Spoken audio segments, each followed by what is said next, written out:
are Beatitudes, di ba? And it didn't talk about just kingdom mindset. It also talks about kingdom lifestyle. Kaya nga sinabi dito, it talks about murder, it talks about adultery, nasa verse 27 na ako ng 5, it talks about divorce, it talks about prayers, it talks about fasting. And now we're gonna be talking about money. Diba? Because if you have a right mindset about kingdom, then you will have a right lifestyle. If you have a right mindset of God's kingdom, it will translate it in the way you live. Tama po ba? Tahimik po yata tayo masyado, di ba? So when it comes to money, that's what we're gonna be talking about today, di ba? Do we really have a right mindset about what money is all about? Because if you want double increase in your life, in the aspect of finances or in any aspect of your life, it starts here. In the word of the Lord. Amen? Kasi kung yung tama yung mindset natin, sabi ko nga kanina, it will translate it in how we live our life. Kasi kung mali yung pananaw natin about sa pera, may kinalaman yan sa paniniwala mo, perspective mo about the kingdom of God. Kasi sabi ko nga kanina dyan right mindset produces right lifestyle. So nandito tayo ngayon for us to have a check-up. Alright, so kasi sabi, money will always be a heart issue. And every spending is a spiritual decision. Agree ba kayo doon? Money will always be a heart issue and every spending is a spiritual decision. Sabi nga sa verse 21, hindi ko nilagay dyan para gamitin po natin Bible natin. So verse 21 po ng Matthew 6, binasa rin po natin, sabi dito, for where your treasure is, there your heart will be also. Nako. Sabi dyan, where your treasure is, there your heart will be also. Verse 21 po ng Matthew chapter 6. Diba? Sabi to, your heart and money is always connected. Agree ba kayo doon?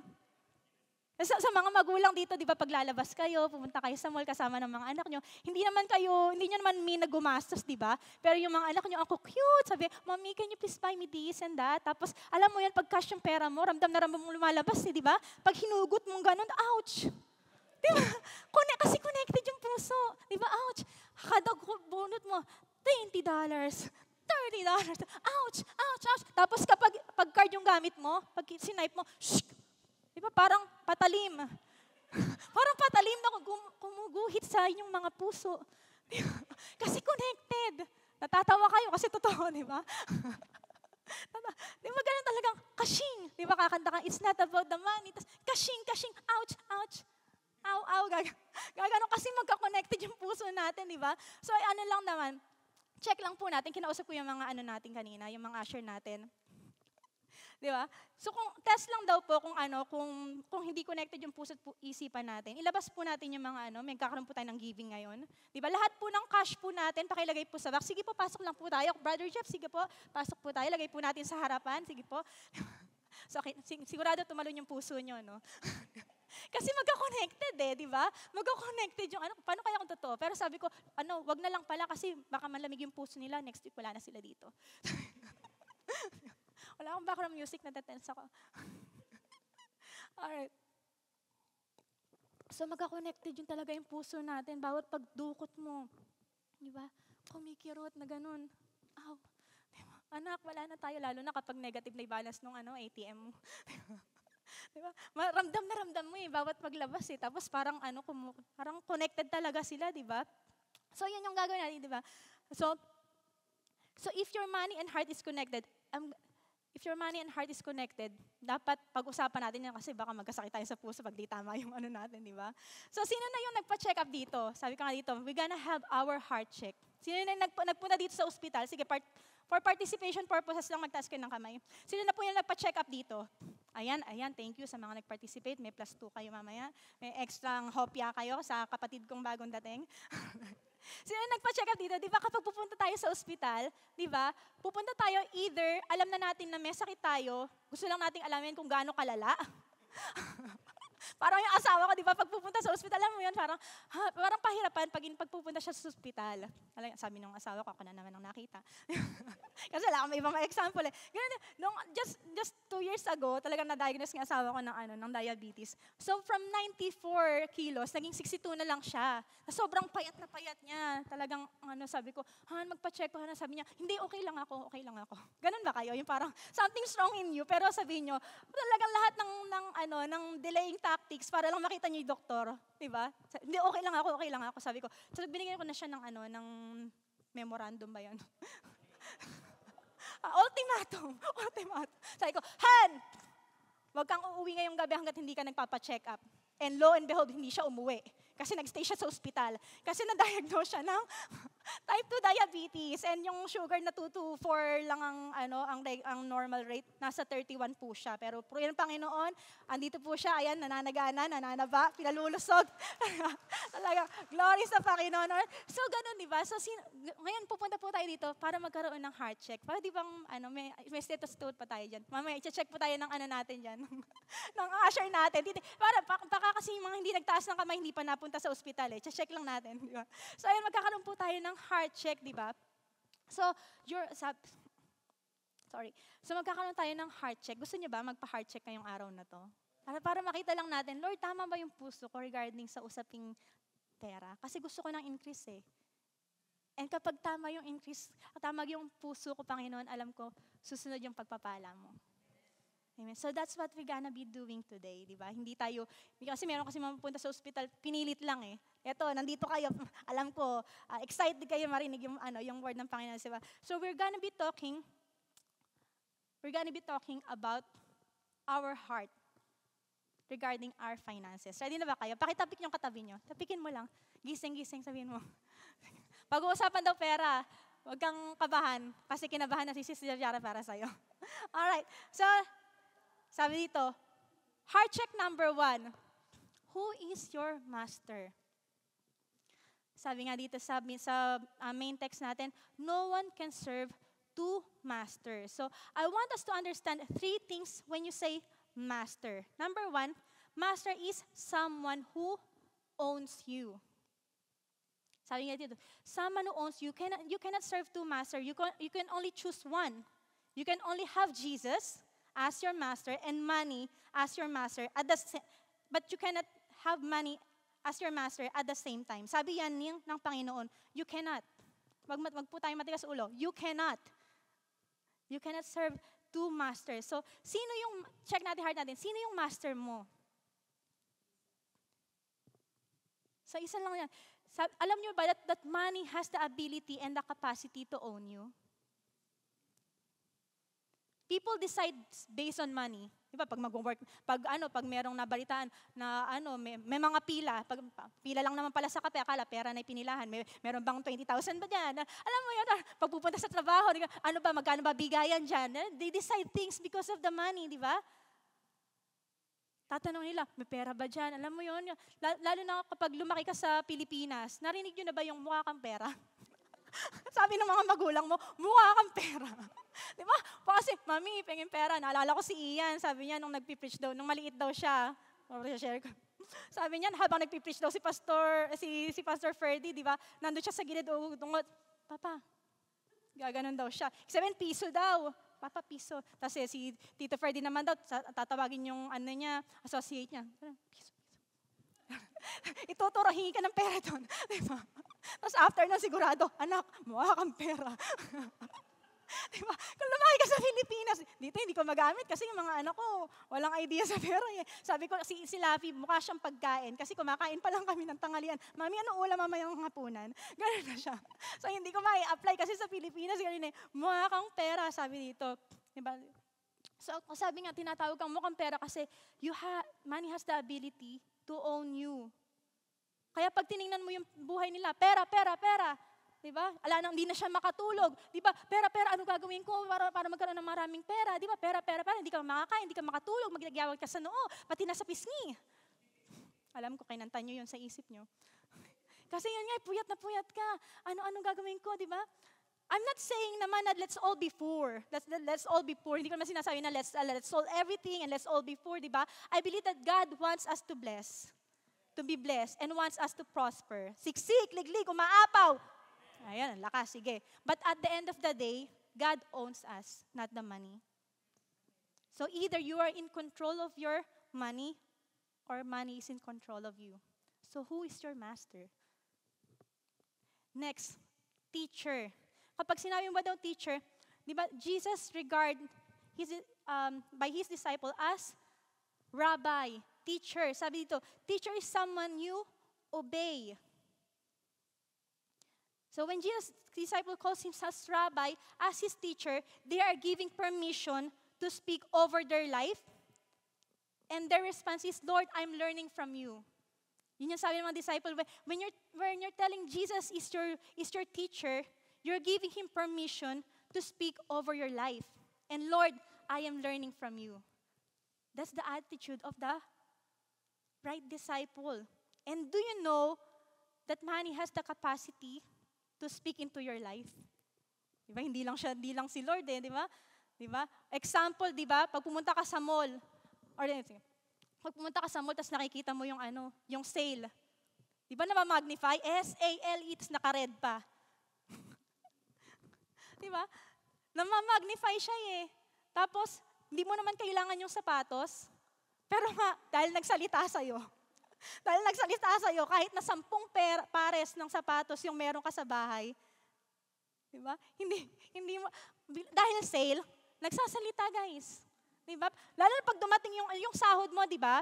Hindi mo naman kailangan bumili ng bagong bag, pero dahil dumating yung paycheck mo, biglang bubulong sa inyo, ay, sale sa MK ngayon. Naririnig niyo ba yon? Ako na naririnig ko hindi ko alam kung kayo. tapos Amazon Prime Day. Bigla na parang nag-e-ekong ganun.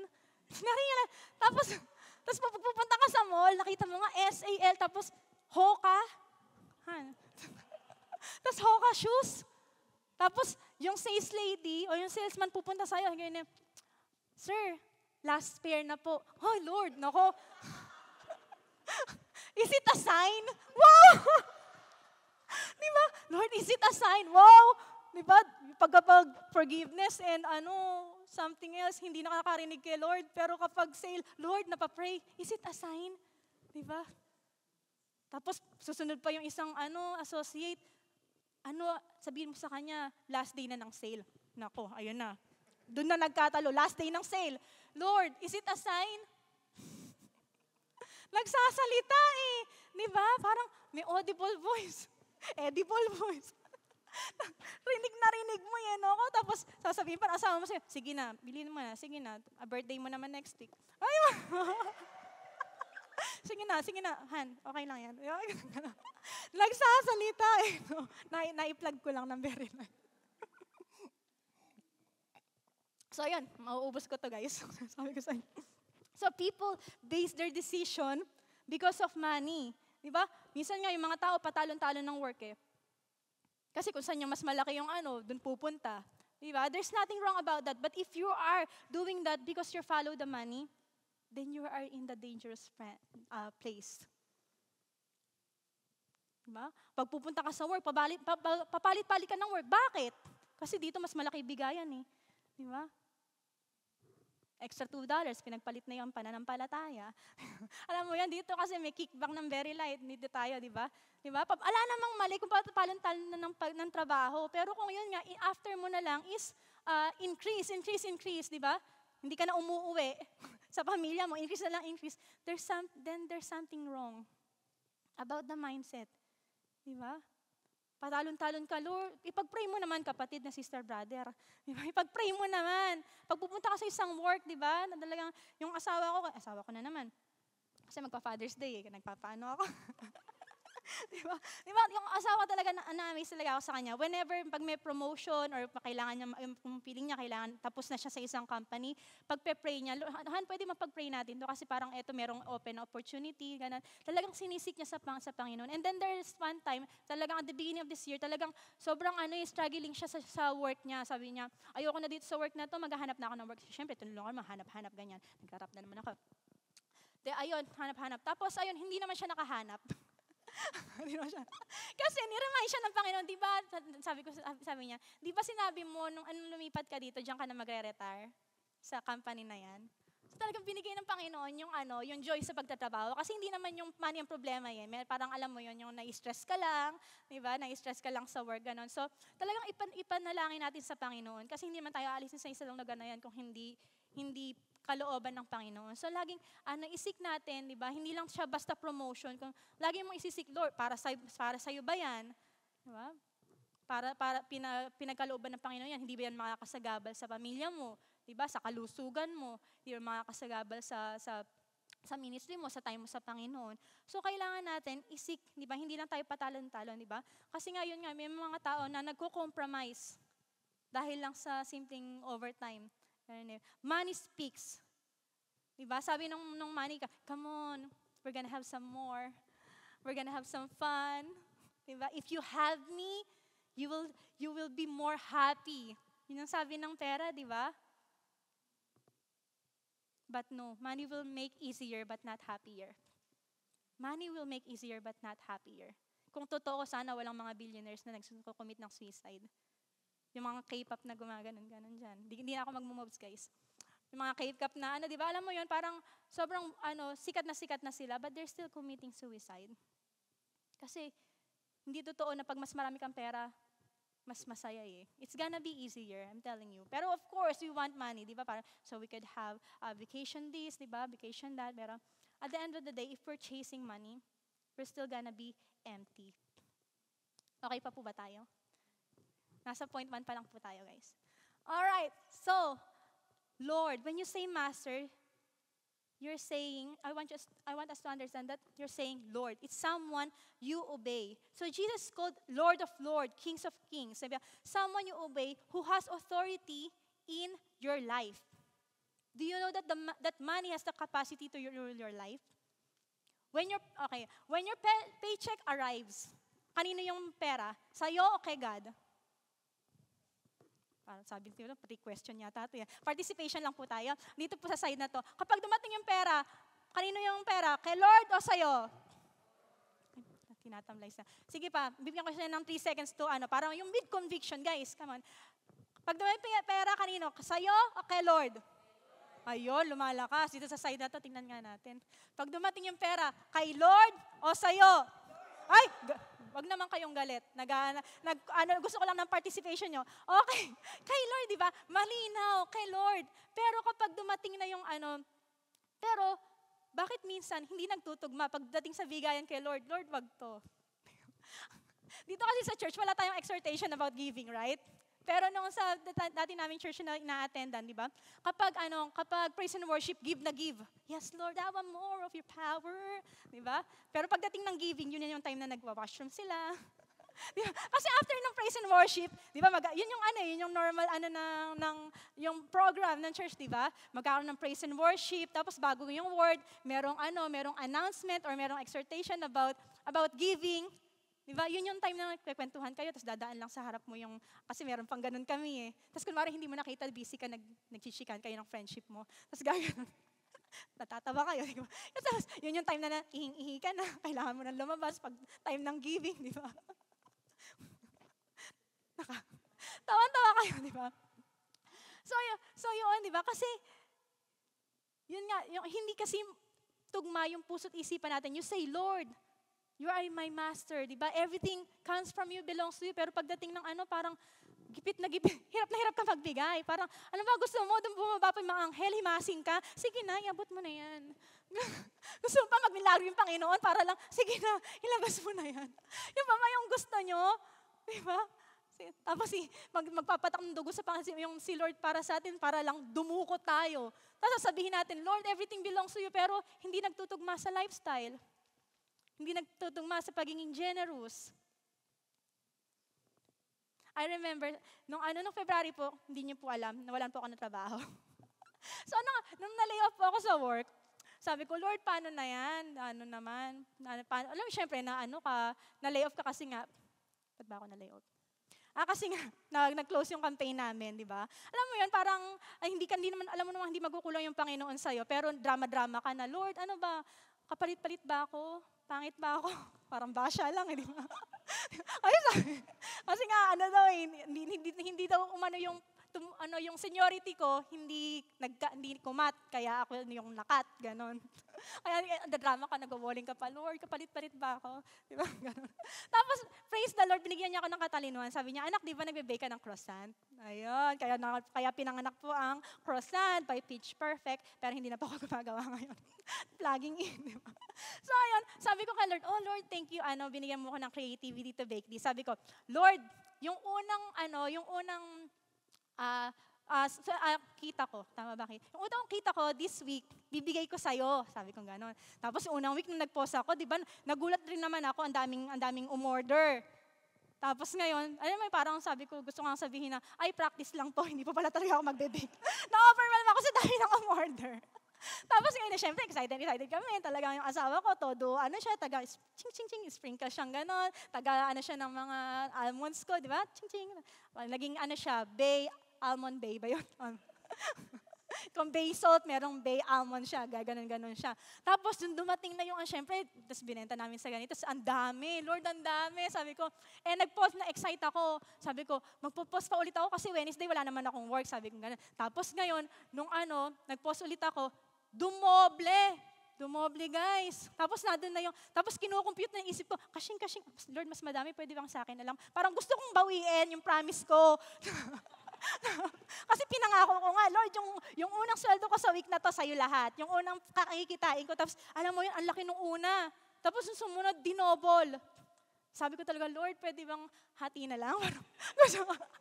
Kasi malaki-laki to, Lord. Di ba? Pero talagang kinorek ng Panginoon yung puso ko. Talagang that Saturday, nung nagigiving na, first time ko nagbigay ng cash. Wow, pag cash kasi ramdam na ramdam mo eh. Talagang, alam mo yun, talagang excited ako. Sabi ko, Lord, tapos kinumpute ko, ay, mas malaki yung giving ko kaysa yung tithing ko. Wow, Lord, di ba? Amazing, di ba? Kasi ganun yung cheerful giving, di ba?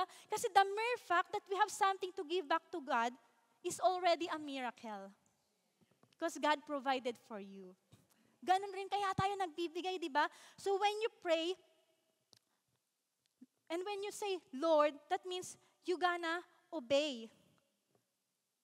Again, you gonna obey, no matter what. Diba? Alisin mo yung, Lord, sa akin na lang to. Kasi ganun nga eh, di ba? Lord, paano na, bibigay ko ba to eh? Seryoso tayo lahat dyan. Diba? So yun nga, it's the mere fact na may ibibigay tayo sa Panginoon, it's already a miracle, guys. Kasi lahat ng meron tayo, kung tutusin, wala tayo dapat eh. But then God provided for you.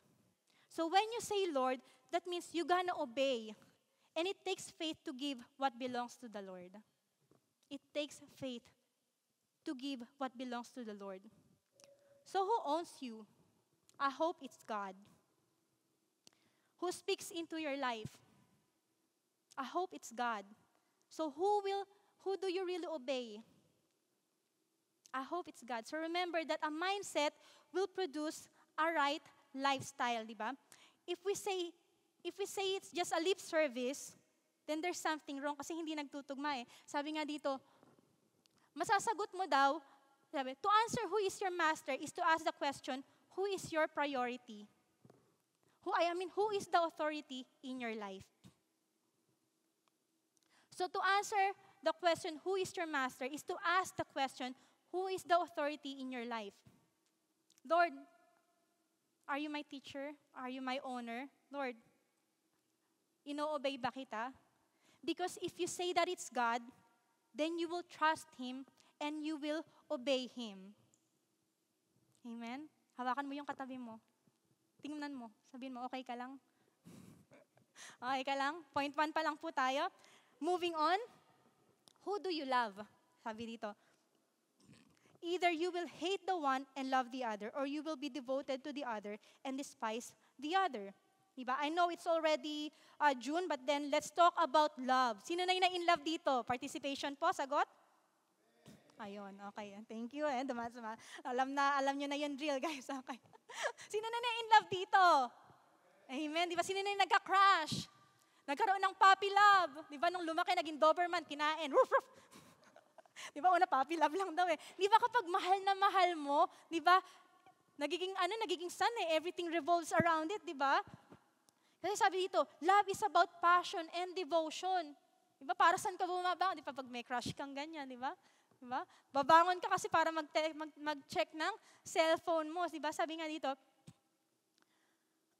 kapag sobrang in love ka, di ba? Puro yun na lang yung topic nyo magkakaibigan. Yung kaibigan mo, umay na sa usapan nyo. Siya na naman, gano'n, di ba? Tapos yung crush mo, napadaan lang naman. Naamoy mo lang, hi. Yung masayang-masaya ka, yung inspired ka, di ba? Tapos kung may crush kang basketball player, hindi ko sinasabing ako to, di ba? Nung college kami sa PCU Dolphins, di ba? Meron si Kit Santos kasi, parang siya yung talagang point guard. Wag ka magselos. Meron point guard kasi siya sa malikot ba ako, sorry. Point guard siya sa PCU Dolphins, di ba? Tapos nga siya sa PBA, di ba? Parang, alam mo yun, sobrang crush ko siya, tapos bibili ka pa ng ticket para manood ng basketball niya, di ba? Kasi nga, excited ka eh. Tapos, nalingin lang sa gawin niya, 3,000 kayo, pero feeling ko ako tinignan niya. Kasi sa arena niya. Ganon pa rin ba kayo? Di ba? Di ba ganon kayo, di ba? Tapos, nung inad ako sa Friendster, di ba? Hindi ko siya kasi, alam na, ilam yung edad. Shucks. Nagkabuko. Kasi ganun ako eh, parang dead mo lang, hindi kita crush, ganun. Tapos, pero binubview ko siya. Di ba nakikita niyo yung nag-view sa inyo sa Friendster? Siguro nakita niya, binubview ko siya. Inada ko guys sa Friendster. Kilig na kilig ako. Alam mo yan, pinagkalat ko sa mga, alam mo, kasi ganun, excited ka eh, di ba? Kasi alam mo yun, andun yung passion mo, yung devotion mo, di ba? Ganun, napaka-OA mo. Di ba? Napaka-OA mo, di ba? Talagang tinatagyawat ka, nakakaisip sa kanya kasi ganun nga yung yung pagmamahal, it drives you, it motivates you. So kaya yung tanong diyan who do you love? Sino yung may hawak ng puso natin? Di ba? Yung honey ko. Nakalimutan ko na si Kit Santos, meron na akong James Sabano. Wow. Di ba? So, sabi ito, okay, balik po tayo sa natin. Sabi kasi dito sa Ecclesiastes 5:10, whoever loves money never has enough. Whoever loves money, who never has enough. So, money is not the problem. Loving money is the problem.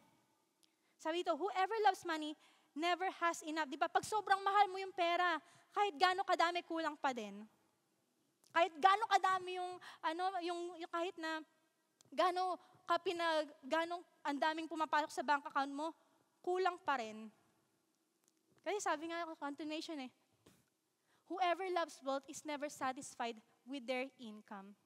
Kasi love motivates you. Love motivates you. Diba, yung kaibigan, minsan kausap mo, ang dami-dami ng pera, diba, pero kulang pa rin, diba, hindi masaya kasi yung devotion niya, yung passion niya, diba, what motivates him is about money, diba? Check mo yung katabi mo. Sabihin mo, hindi ikaw yun. Gisingin mo, hindi ikaw yun. Sabihin mo, so money is a good servant. Let me say this, money is a good servant but not a good master. So papakilala ko po sa inyo dito si Hetty Green. Sabi ito, world's greatest miser by the Guinness Book of World Records. Kapag sinabi mong miser, a miser is a person who hoards money and wealth and spends as little money as possible. Ganun siya katipid. Kasi nasulat siya sa Guinness Book of World Records. Ganun siya katipid. Yung oatmeal daw, para hindi siya gumamit ng stove, ilalagay niya sa likod ng fridge overnight para maluto. Tapos everyday, yun lang daw yung niya, kinakain niya. Pero don't get me wrong, bigyan ko yan ng background. Si Hetty Green, kaya siya tinawag miser kasi nga, sobrang dami niya ng pera, pero namumuhay siya ng very minimum, na wala na sa hulog. Di ba? Kasi nga, nung namatay daw yung tatay niya, binigyan siya ng inheritance of 100 million in today's money. That's a lot, guys. That's a lot for you to just eat oatmeal every day. Pero siya si Hetty Green, di ba? Kaya tinawag siyang witch, tinawag din siya ng witch ng, nakalimutan ko. Basta may tag rin sa kanya, Witch of Wall Street. Kasi nga, etong sobrang tipid rin ni Hetty Green, yung damit niya, kulay black lang siya. At kapag nadumihan, yung portion ng damit niya, hindi niya papalaban. Yung portion lang na merong yung portion na may dumi, yun lang yung papakusot niya sa naglalaba para sa kanya. Hindi niya nilalaban yung buong damit niya. Kasi sayang yung sabon. No, tingnan nyo. Yun yung story niya, tingnan nyo. And siya, pero kilala din siya sa mga trading. Kasi yun yung niya, sabi niya, buy low, sell high. Di ba? Yun yung role ng mga trading, yung mga stock market. Doon siya rin siya yumayaman. Di ba? Tapos, meron pa daw time na nagkaroon na infection daw yung paa ng anak niya. Sobrang tipid niya, hindi niya dinala sa ospital. Kasi nung dinala niya sa ospital, sabi daw, kailangan gamutin. Pero sobrang tipid nga niya, hindi niya pinagamot. Sabi ko doon. So in short, inuwi niya sa bahay, hinayaan niyang mabulok yung paa ng anak niya, hanggang inamputate na lang. Kasi sobrang hinayang siya sa pera na i-spend niya para sa anak niya. Kaya nga sabi na nakasulat sa doon sa pag-ginugal niyo, sabi niya, when she died, Hetty Green was worth the equivalent of some $4 billion, but she was alone and miserable. Yung family niya, iniwanan din siya kasi nga, hindi naman niya, she never takes care of him, of their family, di ba? Yung asawa niya, nahiwalay rin siya. Di ba? Kasi imagine mo, sobrang yaman mo, pero wala kang para dito sa anak mo. Tapos yung oatmeal, pwede ka namang mag-buffet. Di ba? Minsan, reward mo lang din. Pero sabi nga, oatmeal lang daw yung kinakain everyday, di ba?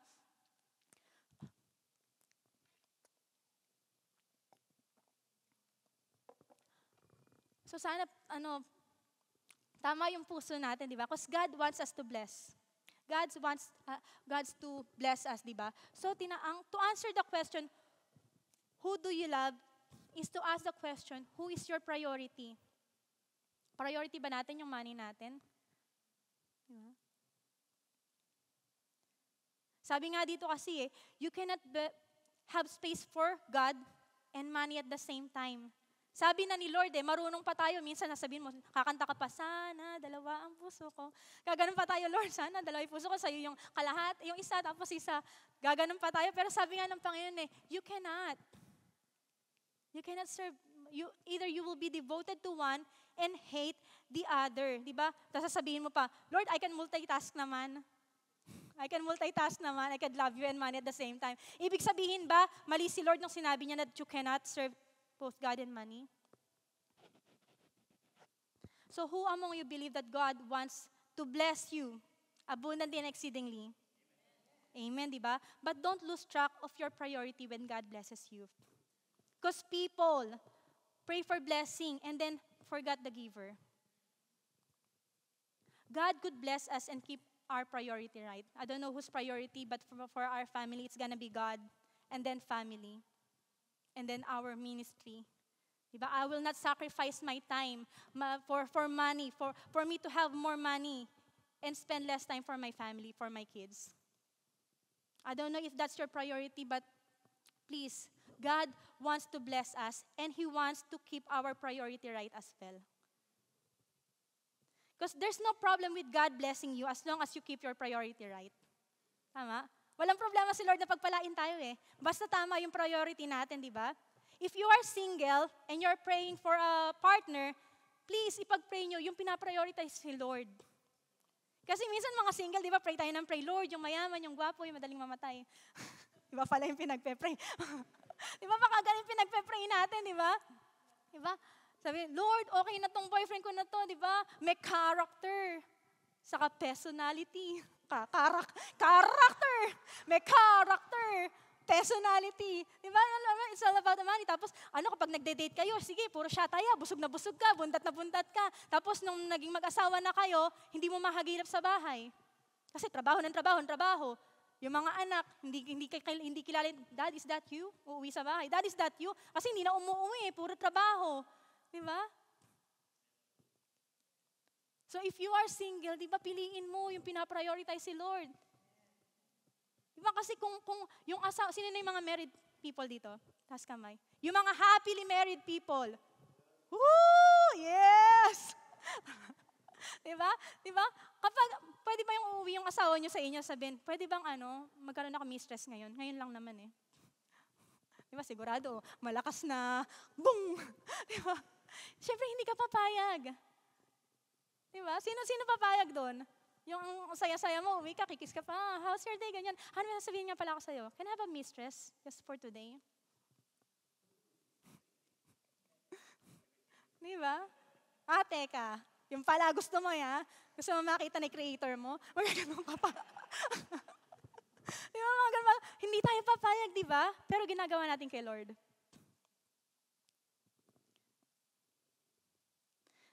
So yun nga, pag-pray natin, di ba? God could bless us and keep our priority light. Diba? Okay, sasabihin mo pa, okay rin naman magkapera sis, yung boyfriend ko. Okay, wala naman ako sinabi na huwag kayong pumili ng merong sa buhay, merong pangarap sa buhay. Hindi ko naman sinabi na gano'n na napiliin nyo kasi yung baka iniisip nyo, yung mga poor, yun yung mga pinagpapala. Hindi rin naman, parang yun yung sinabi, yung mga payat, yun lang ang mga blessed. Paano naman yung mga bilugan? Hindi rin naman, kasi si Jesus hindi naman siya mahirap, di ba? Di ba nung binigyan siya nung binisita siya ng baby siya sa sabsaban, di ba? Merong camel load, hindi mo sabing truckload of treasure camel load, kasi camel yung gamit dun Meron treasure, di ba? At nung nagmi-minister si Jesus Christ, meron siyang treasurer, guys.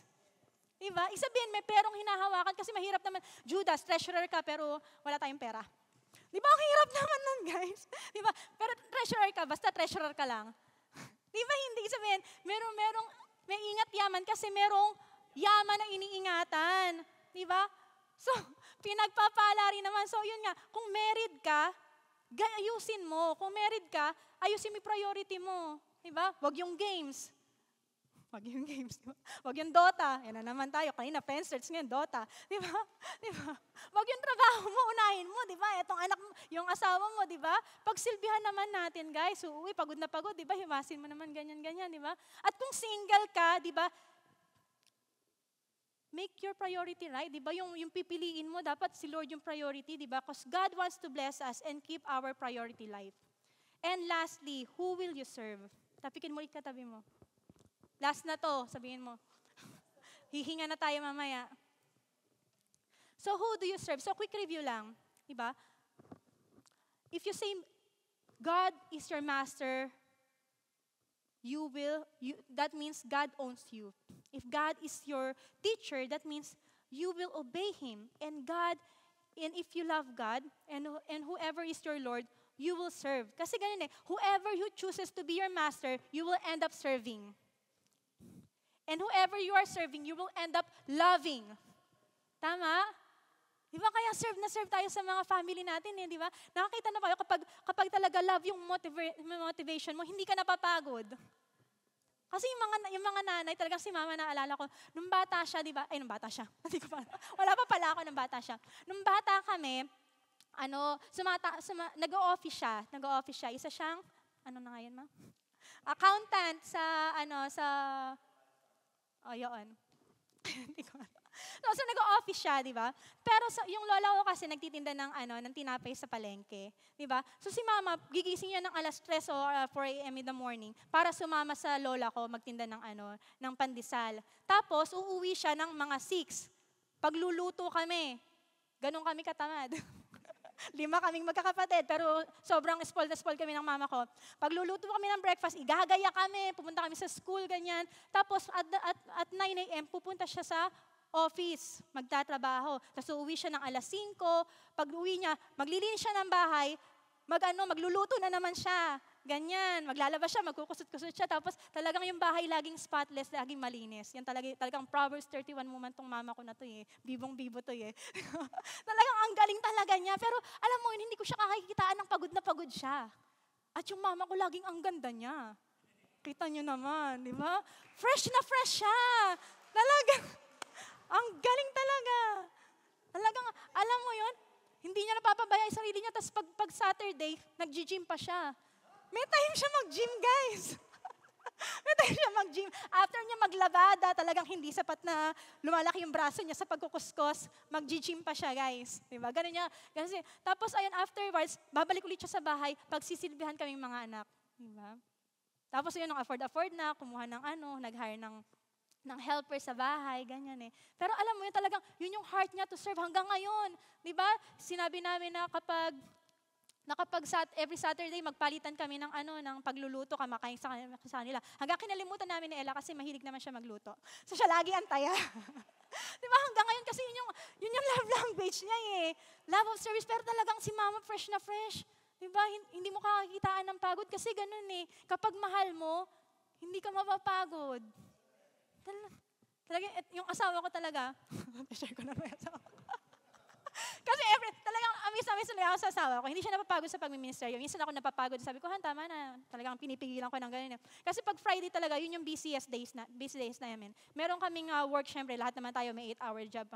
Tapos, alam niyo naman, umuugang lupa kami, sa malayo kami, sa St. Eustache kami. So, yung work niya dito sa St. Laurent, tapos pabiyahe siya 30 to 45 minutes sa, ito yung Friday, normal Friday time namin, okay? Uwi siya alis siya sa work ng 4:00, pupunta siya sa amin, uwi siya, baba 30 to 45 minutes para pick upin yung anak ko sa high school. Ipipick upin niya, tapos uuwi niya sa bahay, tapos dadalhin niya kukolektahin niya yung mga anak ko. Kasi ang dami naming anak. Hindi ko niya alam, 4 yung anak namin, meron kami, huwag kayong judgmental, kambal yung 2. Tapos, after that, dadalhin niya sa ballet class. Pagdating sa ballet class, dahil nakolekta niya yung 4 na mga anak namin, yung 2, dadalhin niya sa ballet class, tapos yung 2, dahil along the way, dadalhin niya dito sa youth service. After sa youth service, travel na naman siya, so 1 oras. Para pick upin na, kasi sakto nun, tatapos yung ballet class ng anak namin. Pipick upin niya. After niya mag-pick up, uuwi, kakain kami ng very light, susundo siya sa mga life group member namin. Yun yung namin. Pero sabi ko, hindi ka ba napapagod? Okay lang ako, kasi si Lord pinagsisilbahan natin. Tapos, and then one time, nag-set up kami dito sa church, kasama namin si Sarah, yung isa naming mini-mentor. Sinama namin mag-set up. Umuwi kami 10:00 ng gabi na. Pagdating doon habang daan, sabi namin, yung friend kasi namin isa, taga McDonald's, si Dale, 11:00 lalabas ng work. Sabi ng asawa ko, 11 naman na pala ng gabi lalabas, hintayin na natin para mahatid na natin. Kasi nga, etong si Dale, walang bike. Nagbabike lang pa uwi, winter noon. So, hindi siya, naglalakad lang siya, 45 minutes siya naglalakad para pa uwi. Sabi ng asawa ko, pick upin na natin, hintayin na natin, 1 oras na lang naman, sabi niya. Para maglakad na lang siya. Talaga, alam mo yun, parang pagod na yung asawa ko, kaka-drive, pero ando pa rin yung puso niya, para pick upin. Tapos habang naghihintay kami ng oras, chikahan kami, tapos may event the next day, kaya nagluto pa kami ng buko pandan. Natinulungan pa ako ng asawa ko. Diba? Tapos sabi ni Sarah, nakaganon siya, talagang amazed siya, parang hindi kayo napapagod, kasi ako sumama lang ako sa inyo, para mag-set up, napagod na ako. Tapos sabi ng asawa ko, kasi pag mahal mo si Lord, diba? Makakalimutan mo lahat ng pagod. Kasi ganun diba? That's what drives you. Diba? You're willing to serve the Lord with all your heart, with all your strength. Kasi you know na lahat nagmumula sa Panginoon. Kasi you know lahat ng sacrifices natin, na ginugugol natin para sa ministry, is just a fraction of what Jesus had done for us. For us to be saved, for us to have salvation, for us to have eternity. Konti lang yun, guys. Yung mapuyat tayo ngayong araw na to, okay lang yan, di ba? Kung sabi nga ni Pastor ni Jeff sa post niya, di ba? Pasalamatan nyo yung mga mentor nyo, yung mga nanalangin sa inyo na hindi napapagod maghatid sundo. Di ba? Kasi konti lang yun, guys, compared dun sa mga milyong angels na nag-rejoice kapag meron kang kaluluwa na nadala sa Panginoon. Yung pagod natin, guys, ngayon lang to. Matulog lang tayo, okay na tayo the next day. Kaya, wag nating isipin na, pahirap naman tong ministry na to. No, dapat meron tayong tamang mindset na, Lord, I will serve you because I acknowledge that this is a privilege that you have given to me. It's just a tiny fraction sa ginawa mo para sa si Lord na init na init, hinahagupit, para sa'yo, para sa akin. Pero hindi siya nagreklamo. Pwede naman niya sabihin, tama na to, okay na to. Pero hindi, tinapos niya, di ba?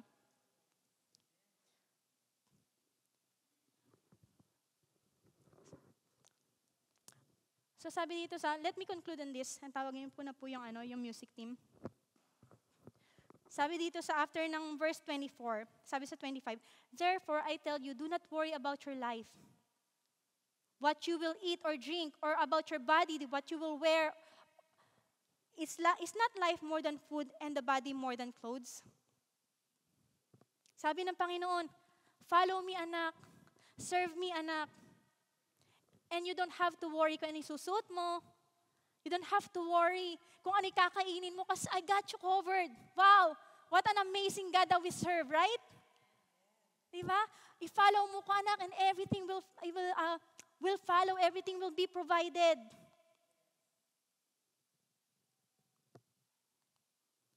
Sabi dito sa Matthew 6:33, same chapter po tayo. It concludes to this. This very amazing chapter, it concluded to this. Sabi dito, Matthew 6:33, but seek first His kingdom and His righteousness, and all these things will be given to you as well. As you choose God, all of these things, lahat ng kayamanan, lahat ng pagpapala, lahat ng promotion na dinidesire mo, all these things, yes, it will be given to you because God is the God of impossibilities. Diba? Kung imposible sa'yo, gagawin ng Panginoon. Diba? Sabi dito, put me first and I will take care of you. I will provide for you. God got us covered. He will take care of you. The question is, are you willing to take that step in faith and trust Him? Are you willing to step in faith and trust Him that, Lord, as I answer these 3 questions, diba? Can you just close our eyes and think that si God nagtatanong sa inyo, anak, who is your master? Do I have your heart? Anak, who do you love? Anak, who will you serve? I hope we're able to answer all these questions in all honesty and know the condition of our heart today. So can we just meditate? Lord, am I serving you faithfully? Lord, am I following you? Am I obeying you wholeheartedly?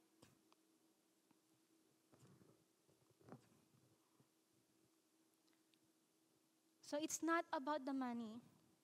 Come on, just ask yourself, Lord, who is your master? Who do you love? Who will you serve? And as we sing this song, it's entitled, Move Your Heart. Yeah. Let's decide yung message ng kanta na to, maging tibok din ng puso natin. Because it's not about the money. It's about our heart getting right with God. It's right our mindset being aligned in the will of God.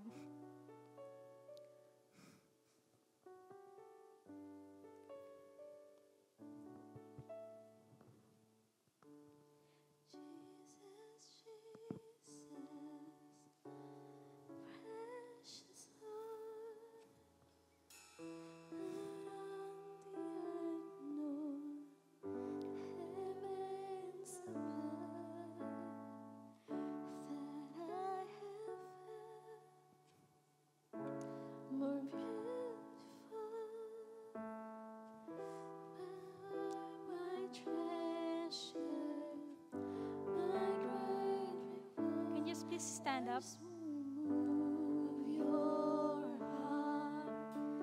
It's all I wanna do. I just wanna stand in awe and pour my love on you, no matter how much the cost. I freely give it all to you. All to you. Is it a fragrance? Then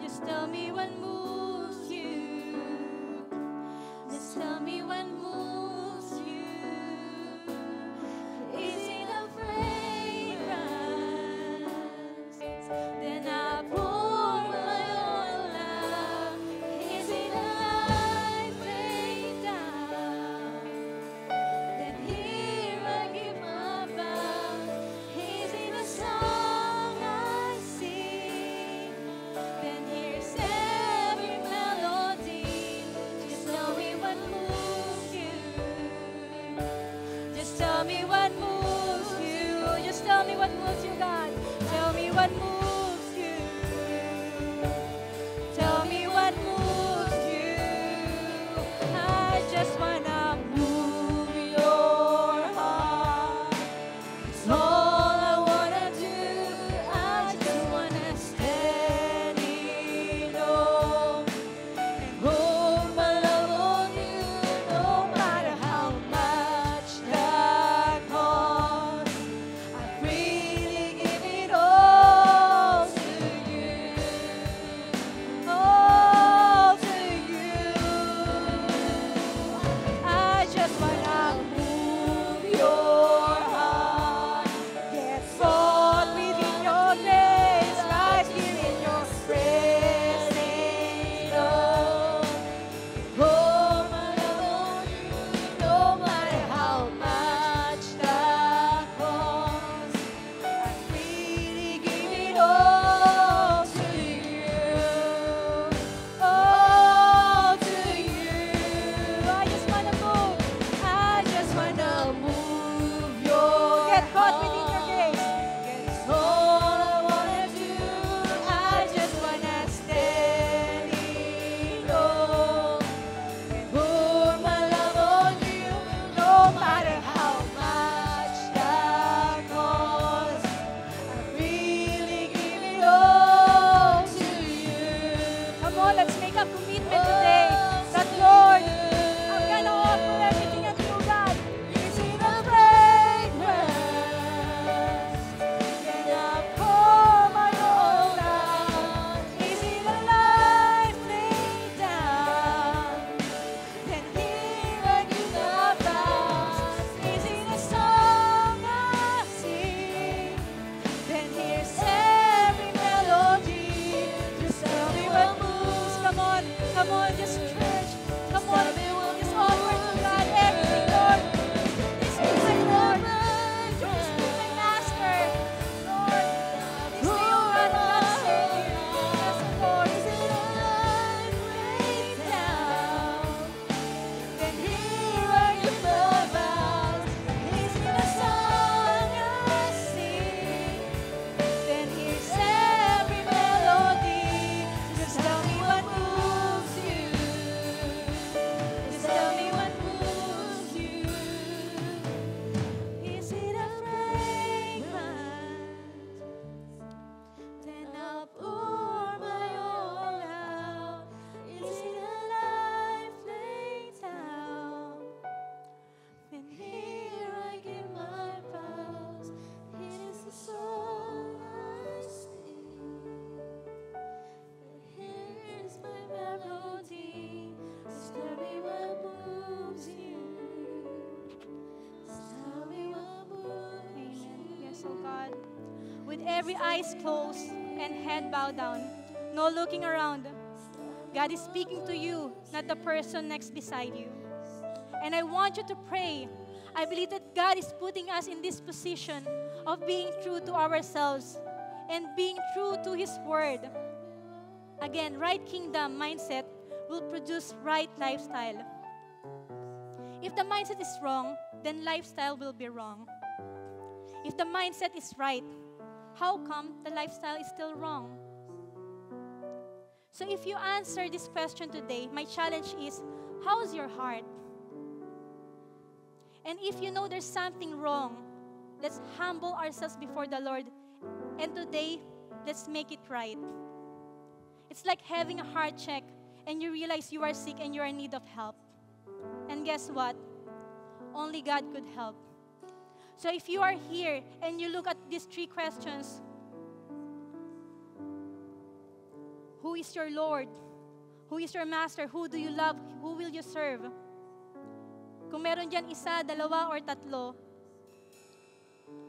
na hindi pa si Lord yung sagot, I want you to raise those hands. No looking around. I just want you to raise those hands and just be able to have that heart check with God. Kung feeling nyo hindi pa kayo nagkukumit sa Panginoon, I just want you to raise your hands in faith. And I want you, and while those hands are lifted, that I want you to pray. And and I want you to repent. Lord, forgive me for the times I didn't put you first, for being so disobedient, for being stubborn, for disobeying you, O God. Lord, would you please forgive me?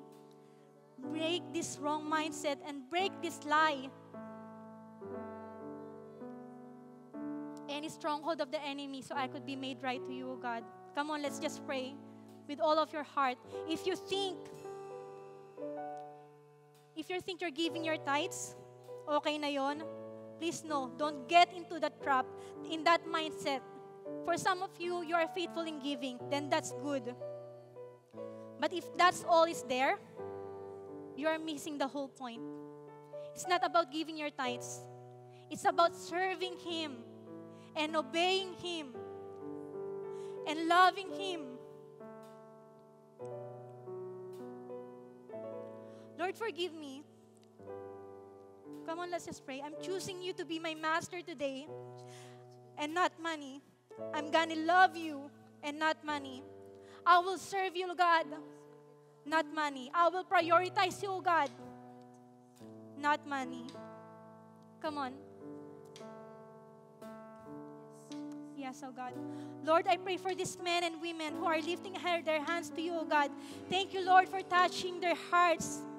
And as they make decision to choose to trust you and obey you and love you, I know that you are doing mighty work in their life today. As they make the right decision, indeed, Lord, that breakthrough is coming. That the breakthrough that they are praying for is indeed coming. Yes, thank you, Lord, for this heart of those people who's raising their hands to you, Panginoon. They're committing their lives unto you, Panginoon. This day forward, Panginoon, Ikaw ang uunahin nila, O God. Thank you, Father. Thank you, Lord. Would you please bless them in all aspects of their lives? You may put down your hands. And next, I want to pray for those who look at these 3 questions. Who is your Lord? Who is your Master? Who do you love? Who will you serve? And by the grace of God, you have passed. I want you to lift your hands. It's not a show of pride. When you look at these questions, na-check nyo yung puso nyo. Wow, Lord, by your grace I passed. Hindi sa galing ko, hindi sa ability ko. Lord, I passed. Salamat. Come on, just raise your hands. You don't have to be shy. It's a show how God is blessing you this much, that you're able to serve, that you're able to pass these 3 questions. And just thank God. By raising those hands, you're acknowledging the goodness and mighty works of God's grace in your life. That you are not able to do it now because of your ability, of your greatness, but only by God's grace. And I want you to thank God. Yes, Lord, I speak blessing in these men of women whom by your grace, Panginoon, they have passed this question. They answered na ikaw, Panginoon, priority nila. Ikaw, Panginoon, yung master nila. These people, Panginoon, who faithfully obeying you and serving you, kahit napapagod sila, Panginoon. Lord, I speak blessing in the area of their lives, O God, over their finances, over their work. I declare that the floodgates of heaven be opened for them and release your abundant blessing in the area, Panginoon, ng workplace nila, kung nasan man sila, Panginoon. I declare promotion. And if they have business, oh God, I declare wisdom. So they could create more money for them to be able to have more and save more and do more for your kingdom. I declare multiplication and exponential growth in their finances in the mighty name of Jesus. You may put down your hands. Thank you. And let us pray. Lord, would you please bless every person who are present in this room.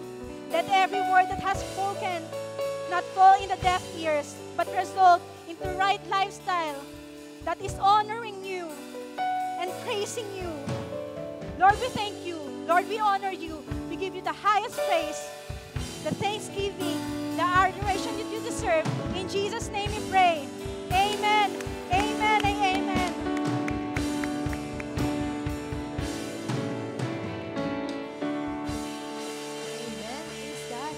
we just give a clap of praise to our God? Amen. Louder than that, can we give a clap of praise to our God? Amen. Hallelujah. Are you blessed? Are you blessed? If we are blessed, can we give a clap offering to our God? Come on, louder. Tama ako sa oras.